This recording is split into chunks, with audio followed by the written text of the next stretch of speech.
et bienvenue dans l'émission Parole de femmes. Nous parlons depuis le début de la semaine de la charge mentale et nous avons déjà donné plusieurs conseils, des bons conseils je crois, parce que nous avons de bons invités pour arrêter de subir cette charge mentale. Et bonjour à vous Yvan et Nathalie, vous allez bien ? Bonjour, très bien. Très bien. Très bien. Et aujourd'hui, on va parler de vous. On va ne faire que parler de vous, parce qu'on va parler de la charge mentale qui est souvent reliée, ou en tout cas quelquefois augmentée, avec la responsabilité pastorale. Et vous êtes dans le ministère, tu l'as dit, depuis maintenant 12 ans, parce que tu étais déjà pasteur. C'est ça, quand vous êtes rencontrés, mariés? Oui. Tu étais déjà pasteur. Oui, l'église venait d'être fondée en 2004, fin 2004. Donc, nous, on s'est mariés en 2006. Donc, elle a rejoint le TGV vite. Ok, donc vous pouvez peut-être nous faire un petit historique pour nous remettre dans le contexte. Comment tout ça s'est passé? Tu avais donc déjà l'église, toi, tu as rejoint l'église et tout de suite, vous êtes lancés tous les deux mains dans la main. Moi, je revenais des USA, effectivement. Et d'ailleurs, on s'est rencontrés un petit peu là. Je revenais des États-Unis, puis je savais avant de partir, avant d'aller à l'école biblique là-bas, je savais que j'implanterais une église à mon retour. J'avais pris la carte de France et j'avais regardé l'endroit où il y avait le moins d'églises par habitant. Et j'étais tombé sur le département du Val-de-Marne. Ah oui? Et là où il y avait le moins du moins, c'était au milieu, donc c'était la préfecture. C'est un département qui fait comme 1 300 000 personnes. C'est grand, même si c'est petit en taille, très condensé. Et donc c'était Créteil et c'est à 7 minutes de Paris. Donc, c'était une implantation à partir de rien. Donc, c'était fin 2004. On était une douzaine d'adultes et quelques enfants. Et puis, on a doublé tous les 2-3 ans de façon linéaire. Donc, quand tu arrivais, on devait être 50. Non, c'était 2 ans plus tard. Donc, même pas, oui. Ouais, 50, 60. Et encore, oui, même pas. Ouais. Même pas. Ouais, même tout à pas. fait. Ok, donc quand même, il y a une croissance. T'es pas arrivé dans le plein boom, il y a eu un petit temps d'adaptation. C'est toujours été un boom, en fait. Je veux dire, il n'y a pas eu de... L'église, elle a été pareille tout le temps. C'est-à-dire que l'arrivée de Nathalie, le train a été à la même vitesse tout le temps. Un peu vite. Un peu tout le temps. Oui, c'est ça. Disons qu'au tout début, il n'y avait quand même pas beaucoup de monde. Je pense qu'on n'était même pas 50. Et du coup, il y avait un peu tout à organiser, tout à créer. Département pour les enfants... tout ce qui est, enfin à l'époque nous on faisait tout en fait. En plus on louait une salle à l'heure. Donc on devait installer la salle, après on devait la nettoyer, fermer les portes. Parce que ça te parle à Mathilde. Voilà, c'est ça. Toi aussi t'as connu on a fait ça pendant le vidéoprojecteur, voilà c'est ça. Ouais. 9 ans, ouais. Et donc c'est là effectivement où il y avait plein de besoins en fait. Et du coup nous on comblait tous les besoins. J'ai appris à faire de la sono alors que c'était c'est pas du tout. Je faisais la sono, le vidéo, il en faisait le ménage. Je nous revois le dimanche soir. Il y a des dons qu'on n'a pas, il faut arrêter. C'est ça, mais voilà. Donc c'est qu'au tout début, on était vraiment au moment de la naissance d'une église, pratiquement quoi. Il y avait quand et la charge était forte dès le début. Voilà. Parce du que coup, moi, forcément, voilà. Toi, tu étais infirmière à temps plein en cancérologie. Donc tout à fait. Moi, j'étais prof à temps plein dans un lycée à 1 heure et classe prépa à 1 heure de l'endroit où on était. Donc non, c'était sérieux. Et le fait de prendre soin des gens, de s'occuper des gens, de suivre les gens, est-ce que ça a été une grande tâche et une lourde tâche pour toi, Nathalie? Non, parce que déjà, comment dire, c'est quelque chose que j'aime faire et je pense que Dieu m'a mis ça à cœur aussi, de prendre soin des gens. Donc c'est pour ça aussi que j'ai fait infirmière, mais du coup j'ai retrouvé ça aussi dans l'église. J'ai pu exprimer quelque part ce que Dieu m'avait donné là. Donc c'est vrai que là c'était une petite église au départ, donc on connaît les gens, on connaît aussi leur situation, etc. Donc c'est vrai que là c'était pas lourd pour moi de les accompagner à ce moment-là, de prendre des nouvelles des uns et des autres. Là c'était gérable, on va dire. Et puis, pareil, les gens aussi, quelque part, prenaient soin de nous. On était comme une petite famille, quoi. On était une petite famille, on passait du temps ensemble, etc. Et c'est vrai que, oui. Ce qui n'est pas facile, c'est de passer de... En fait, c'est le syndrome d'un enfant qui est fils unique. Il a tout l'amour de ses parents, quoi. Et puis, un deuxième, un troisième, un quatrième. Et puis, quand on est le 9e de la famille, c'est beaucoup... le papa et la maman ont toujours des journées de 24 heures. Donc, c'est plus compliqué et... Il peut y avoir des crises de dire mais pourquoi papa, maman sont plus comme avant? Parce que là, c'était plus du tout une église familiale. Après, c'est devenu là qu'on est 1500 personnes, si jamais il n'y a pas beaucoup, si c'est pas réparti la tâche, tout le monde fait un burn-out et c'est fini. Hein. C'était le problème de Moïse, c'était le problème à partir du moment où quelqu'un est responsable et qui regarde cette émission, si ça grandit, merci Seigneur, mais c'est un problème d'un point de vue comment gérer le stress, les inquiétudes liées à cette croissance et comment gérer son temps en optimisant tout pour rester accessible et humain et pas devenir une machine. Et vous avez dû apprendre à le faire parce que vous avez connu du coup des petits déboires. Dans notre vie personnelle? Non. Si aussi, on va aborder tout. Non, c'est pas ça que je voulais dire. Non, je voulais dire par rapport à l'Église, le fait d'avoir vécu cette croissance, est-ce que vous avez dû apprendre à vous ajuster parce que c'est ça, vous pouviez plus fonctionner de la même façon parce que les besoins étaient différents et que du coup les demandes aussi étaient différentes et que vous avez dû faire des choix dans le cadre du ministère pastoral, mais si tu veux parler de ta vie personnelle. Mais les deux sont liés parce qu'on est tellement la tête dedans que ça rejaillit aussi sur le personnel. Oui, surtout qu'on était jeunes mariés aussi, donc du coup nous on a appris à justement à mettre des limites. On apprend encore. Hein.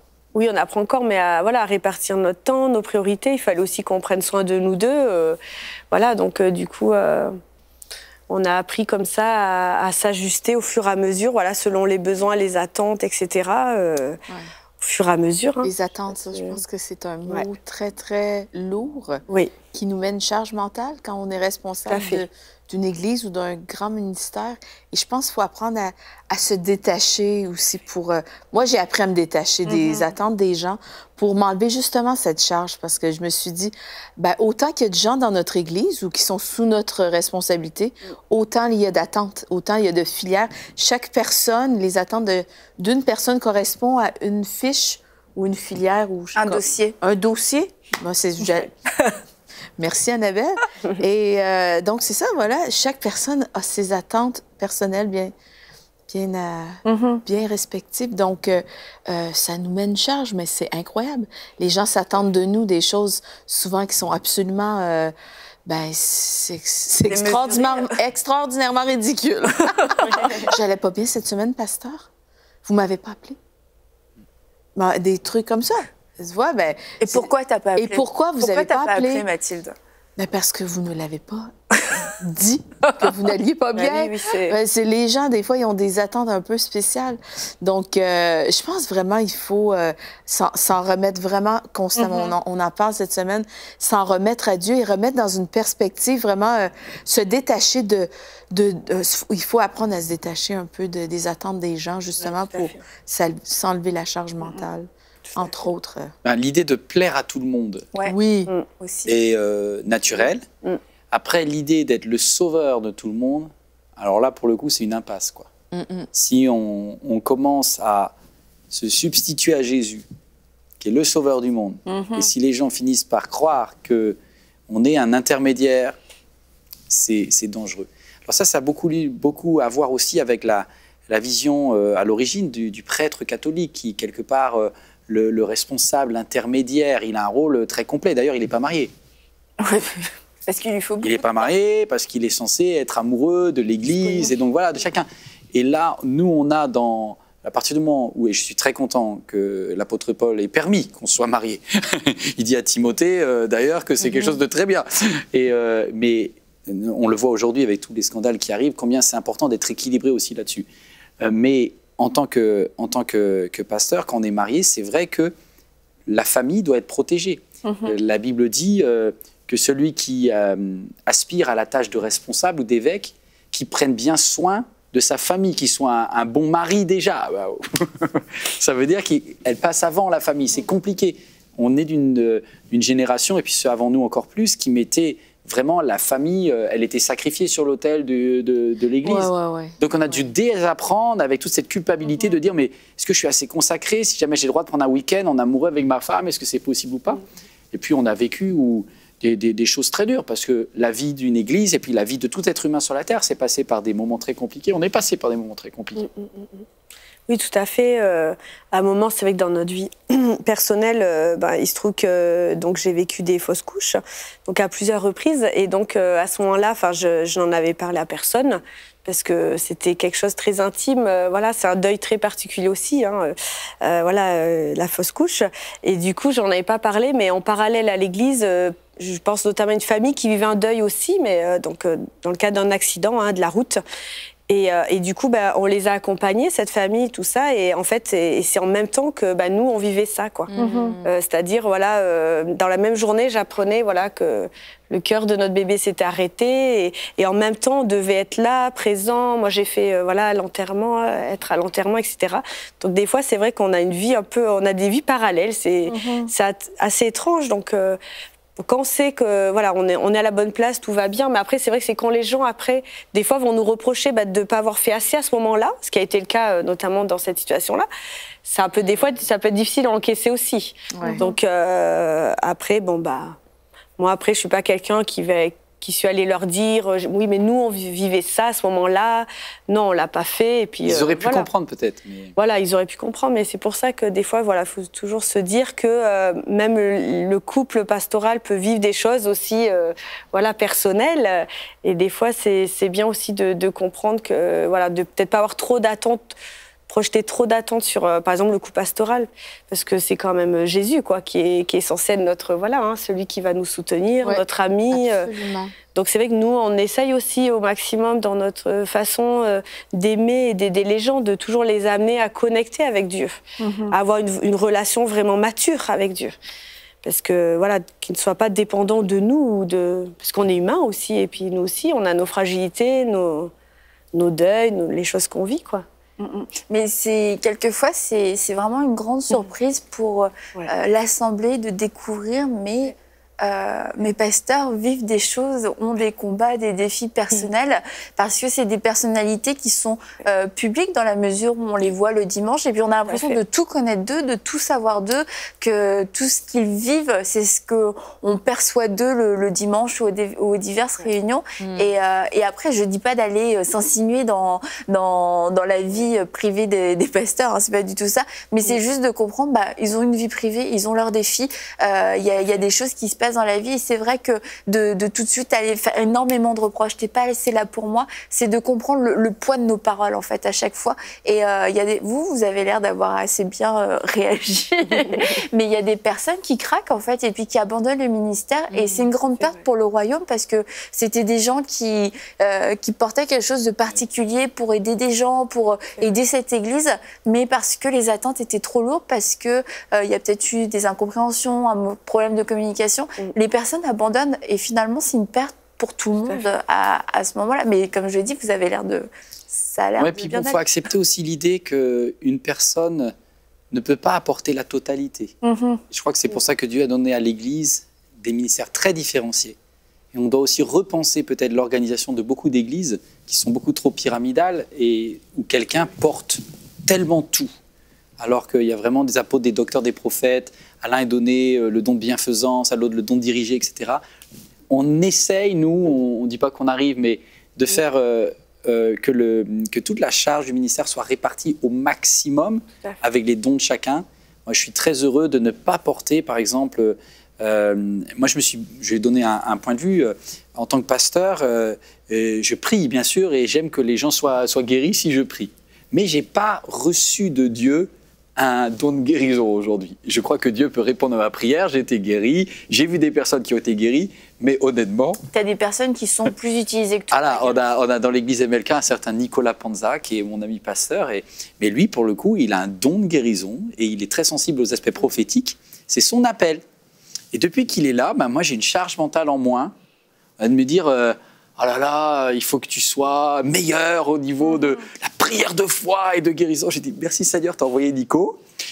Objectivement, maintenant je culpabilise. Alors c'est pas très évangélique ce que je vais dire, mais si jamais on est deux personnes à prier au moment de l'appel, j'ai pas envie de lui dire, Nico, vas-y tout seul, parce que ceux qui vont être dans ma ligne, ils sont pas bénis. Je manque moi-même de foi vis-à-vis de moi-même. J'ai dit, Ok, Seigneur. On a posé les mains ensemble. Je vais mettre Nico en avant. Je vais mettre Nico en avant. Et c'est surtout le Seigneur qui guérit. Mais il s'avère que Nico a un don que j'ai pas. Voilà. Non, mais regarde, prends mon conseil. Tu te mets avec lui, vous imposez les mains ensemble. Je me mets derrière. Moi, je suis à Aaron et Hur et je mets Nico sur la montagne. Paul, il était Apollos. Voilà, mais c'est ça qui est bien. C'est-à-dire, on peut être en charge, mais soyons pas en charge de tout. Faisons bien ce que Dieu nous a demandé. Et sinon, beaucoup de mes collègues, ils meurent d'épuisement de la totalité des ministères. C'est plus des pasteurs, c'est des chefs d'orchestre, mais c'est également des bâtisseurs, c'est également des super gestionnaires. Et puis, à un moment, ils sont pas bons dans un domaine, et bien sûr, c'est le domaine par lequel le scandale va arriver, donc on va pas les rater sur ce qui va, sur ce qui va pas. Ils ont dit, mais comment ça, un pasteur qui est nul pour faire les visites, c'est pas possible. Oui, mais il était bien sur les autres aspects, mais on va retenir ce qui va pas. Là où je pense où des fois les gens dans le ministère font faux bond, c'est quand ils pensent que tout, justement, repose sur eux. Et c'est là où il y a le burn-out.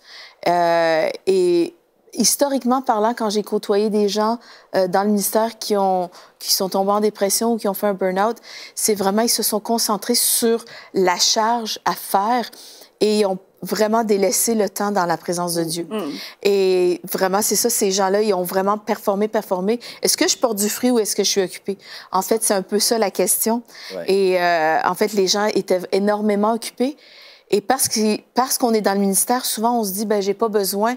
Si je travaille à l'Église, ben c'est comme si je suis avec Dieu. Mais en fait, ce sont deux choses distinctes. Exact. Et vraiment, ça demande vraiment une très grande maturité, je pense, pour l'homme, la femme de Dieu qui exerce le ministère, de vraiment se poser à chaque jour et de ne jamais penser qu'on est au-dessus de tout le monde. Justement, on a besoin de dépendre de Dieu à un niveau absolument extrême. Et vraiment, notre vie dépend de notre dépendance sur Dieu. Et je pense que c'est là où on va vraiment s'éviter justement des burn-out parce qu'on comprend que tout repose pas sur nous, on se décharge et à chaque jour, on remet les défis avec lesquels on fait face, les défis qui nous sont posés à chaque jour parce que, en fait, le ministère, c'est une boîte à surprises. À chaque jour, il y a quelque chose de différent. On ne sait jamais qu'est-ce qui va arriver, qu'est-ce qu'on va avoir à gérer. Et je pense vraiment qu'il faut toujours être prêt et vraiment, justement, aller dans la présence de Dieu pour développer, avoir une maturité vraiment qui grandit constamment, justement pour pouvoir gérer. Et contrairement à ce qu'on peut penser, la disponibilité d'un pasteur, ça ne fait pas de lui un bon pasteur. Au contraire, on doit se poser la question si on est toujours disponible pour les gens. Est-ce que je suis disponible pour des temps de qualité dans la présence de Dieu? Et je pensais à Jésus. Jésus partait, il allait prier. On ne savait pas où il était. Les disciples, la Bible, les disciples le cherchaient. Ça veut dire on doit nous chercher quelque part. Et on ne peut pas être toujours là avec tout le monde entouré parce qu'il y a des moments, il faut vraiment qu'on aille dans la présence de Dieu, dans le lieu secret, qu'on ait des temps de ressourcement, des temps où on va se décharger, des temps aussi où le Seigneur va nous communiquer des solutions, justement, ces solutions, ces problèmes complexes, on n'en voit pas le bout. Soit ce jour-là, quand on prie, on n'en voit toujours pas le bout, mais on ressort, on a la paix, on a la joie pour pouvoir le supporter sans avoir eu la manifestation de cette solution, ou on reçoit aussi la solution. Mais moi, quand j'ai vu, écoute, Jésus, on le cherchait. Il était parti prier, les disciples, je sais, mais il est où? Ils ont dû aller le chercher. Et je me dis, venez me chercher, venez me chercher si vous avez besoin de moi, mais il faut qu'on puisse avoir cette maturité, cette discipline et cette liberté de se dire j'ai le droit de pas être disponible pour les gens. Moi, je pense parce que le ministère, il y a tellement de facettes, c'est quel que soit ce que Dieu t'a confié en fait. C'est ça le ministère, c'est la mission que Dieu t'a confiée. Et je pense que notamment, j'ai cette image dans la tête, s'il y a une maman qui est célibataire et qui doit gérer une famille. Elle a un peu c'est un ministère de prendre soin des enfants. En plus, s'il y en a un qui a un petit handicap ou quelque chose, elle va essayer de se donner à 100%, des fois à 1000%. Et elle a le droit aussi d'avoir des moments de seul à seul, elle avec Dieu, comme tu viens de dire, des moments de qualité. C'est vrai pour le pasteur, mais c'est vrai aussi pour la maman, c'est vrai pour l'homme, c'est vrai. On a tous besoin, à un moment, par rapport à la mission que Dieu nous a confiée, de dire j'ai le droit de ne pas culpabiliser à prendre un temps où je ne suis plus accessible. Parce que on connaît tellement de mamans où l'enfant, il peut téléphoner 24-24, 7-7, etc. Non. Oui, mais je suis une maman, je dois. Non. C'est bien aussi que c'est aussi mettre des règles en disant, voilà, là, c'est l'heure où maman elle a besoin d'un temps pour elle. C'est là où papa il a besoin d'un temps pour lui. Et il t'aime autant, il t'aime absolument, et il sera encore un meilleur papa, il sera encore une meilleure maman après en faisant ça. Tout à fait. Et attends, j'ai perdu ma pensée. Pardon. T'as une autre pensée, Nathalie? Oui. Non, je voulais dire par rapport à ces temps de ressourcement, je trouve que c'est des temps aussi où on se concentre et on se reconcentre sur pourquoi on fait les choses. Et c'est vrai que quand on a des ministères, quels qu'ils soient, on peut rapidement aussi confondre notre relation avec Dieu avec ce qu'on fait, quoi. Parce qu'on est dans l'église, on est actif, on aide les gens, on est là et tout. Et c'est vrai que ça a été aussi des fois, nous, notre tentation, parce qu'on est quand même tous les deux des hyperactifs. Donc voilà, que ça se fasse. Ça doit être sympa chez vous. On s'ennuie pas, on s'ennuie jamais, nous, on sait pas s'ennuyer. Et du coup, c'est vrai que le risque, pour des gens notamment comme nous, finalement, c'est un peu de confondre les deux aussi, de se dire, de toute façon, on a fait 3 réunions de prière, on a fait ci, ça, et du coup, bon, et quelque part, et à la fois, on peut pas faire l'économie de ce temps où on va simplement juste prendre du recul, se poser devant Dieu et aussi se rappeler aussi pourquoi on fait les choses et de se recentrer aussi sur peut-être que là, j'en ai fait trop ou peut-être que là, je prends trop de temps à faire ça alors que je néglige trop le temps de prière. Donc c'est des temps aussi pour se poser et se recentrer vraiment sur pourquoi on fait les choses. Parce qu'il y a un risque aussi, et c'est mon père qui me dit toujours ça, le service c'est bien, mais il faut pas le faire avec un zèle amer. Parce que des fois aussi, justement, on est actif, on fait plein de choses, et puis des fois on est fatigué, ou les gens nous font... parole de femme éventuellement. et moi, ça m'arrivait. Et c'est vrai qu'à chaque fois, je me rappelle de cette phrase-là. Il ne faut pas le faire avec un zèle amer. Et c'est vrai que rapidement, on peut tomber aussi dans... On fait les choses, mais la joie n'est plus là. La joie n'est plus là, on ne sait plus pourquoi. Enfin, on a un peu perdu de vue pourquoi on le fait. Et c'est temps, comme tu dis, prendre ce temps de ressourcement auprès de Dieu. Et ben du coup, on regarde les choses dans vraiment une perspective biblique et on se dit, mais pourquoi on le fait? C'est par amour pour les gens, c'est parce que Dieu aime les gens et il veut que ces personnes connectent avec lui, etc. Et du coup, ça fait du bien et on repart et cette fois avec des motivations renouvelées aussi, quoi. On est plus dans l'hyperactivité ou l'activisme et voilà, donc vraiment ces temps, si toutes les personnes là qui nous écoutent et qui sont vraiment très impliquées, hyperactives, vraiment ne négligez pas ces temps-là parce que vous en avez besoin, parce que sur la durée, sinon vous pouvez pas tenir, quoi. Parce que rapidement on fait les choses et puis même on perd de vue pourquoi on les fait, quoi. Ouais, non, c'est ça. Donc ça c'est très important. À être en mode robot, je sais, c'est sûr qu'on perd l'essence même de notre relation avec Dieu. Et on a parlé vite fait de Moïse tout à l'heure, mais Jétro lui a dit allège la charge. Et c'est sûr que, comme on l'a dit, le fait d'avoir des pensées, des émotions, c'est normal, mais la clé, c'est vraiment de s'alléger et d'accepter de s'alléger. Allège et qu'il la porte avec toi. Et Jétro a vraiment donné des super conseils du coup à Moïse. Et un des conseils qu'il lui a donné, c'est le point que tu as touché tout à l'heure, c'est vous amenez dans votre ministère les gens à développer une relation mature avec Dieu. Et j'imagine juste Moïse, du matin au soir, il devait répéter tellement souvent la même chose. C'est voilà ce que Dieu dit, voilà ce que... Et là, une bonne fois pour toutes, Jétro lui dit, tu les enseignes, comme ça ils vont le mettre eux-mêmes en pratique. Et en gros, si on permet aussi aux gens d'être enseignés puis d'être autonomes, entre guillemets, dans leur relation avec Dieu, on va aussi gagner du temps parce qu'on va leur permettre de développer leur propre relation avec Dieu. Tout à fait. Ça, c'est vraiment quelque chose qui est fort chez nous, dans notre ADN d'église, on va dire. C'est vraiment donner des clés, des outils aux gens, les amener vraiment à être dépendants de Dieu, à avoir une vraie relation avec Dieu, indépendamment même de l'église, quelque part, qu'ils puissent vraiment approfondir la Bible, vraiment méditer la parole, etc., avoir des vrais temps de prière, etc., pour que ces gens-là, soient, dès qu'il y a une épreuve ou quelque chose, qu'ils puissent tout de suite se raccrocher à Dieu, quoi, et tenir, quoi. Nous, c'est vraiment... on a appris de nos erreurs, de nos bêtises. Oui, aussi. Moi, je sais qu'au début, j'ai pas été un aussi bon mari que j'aurais dû, parce que pour moi, j'ai été quelque part... j'avais l'épouse de Christ aussi, quoi. Et j'en faisais 2. Et j'arrivais pas à gérer. Et je me rappelle quand j'étais allé au Colorado avec mon grand ami, pasteur Eric, je lui dis, mais tu vois, ma femme, là, justement, j'avoue, hein, j'ai l'impression qu'elle a un zèle amer, quoi. Et dit donc, est-ce que tu peux me fixer le problème là, la corriger tu vois, elle manque de consécration, moi je mords dedans et elle est en train de perdre là, alors là, zèle. je suis sûre que Eric, il t'a pas dit, ouais, alors non, il m'a dit, non, alors il a laissé passer, il m'a bien écouté déjà, parce qu'il est très intelligent, il m'a laissé parler. Puis à la fin, il m'a dit, Yvan, j'ai trouvé le problème. Et il m'a écouté aussi. Je lui ai dit, waouh, t'as trouvé le problème. C'était quoi son problème? Elle dit, son problème, c'est toi. Comment ça, c'est moi? Ça, c'est fait. Bah oui, je pense qu'il va falloir remettre les priorités dans l'ordre. Et ta relation avec Dieu en un, ensuite ta relation avec ta femme, et en troisième l'Église, parce que tu ne peux pas prendre soin de l'Église si tu ne prends pas soin de ta femme.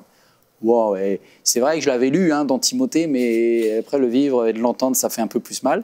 Après, du coup, on a pris des stratégies dans l'Église qui étaient un peu très concrètes. Là, je voudrais juste en aborder.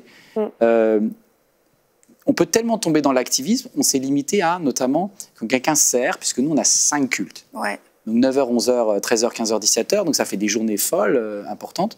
Donc, un équipier qui est bénévole comme ça ne donne qu'un dimanche par mois. Parce qu'il faut qu'il ait au moins 3 pour sa femme et ses enfants qui sont sa priorité. Parce que sinon, on aurait basculé. Il y a des personnes, c'est nos limites, elles sont extraordinairement consacrées, et si on ne leur dit pas non, donc à MLK, il faut une dérogation pour avoir le droit de faire un deuxième dimanche. Wow. Ça doit se justifier. Le service de Dieu est important, mais je ne veux pas assumer au ciel un petit garçon qui viendrait en me disant c'était super, mais tu as volé ma maman.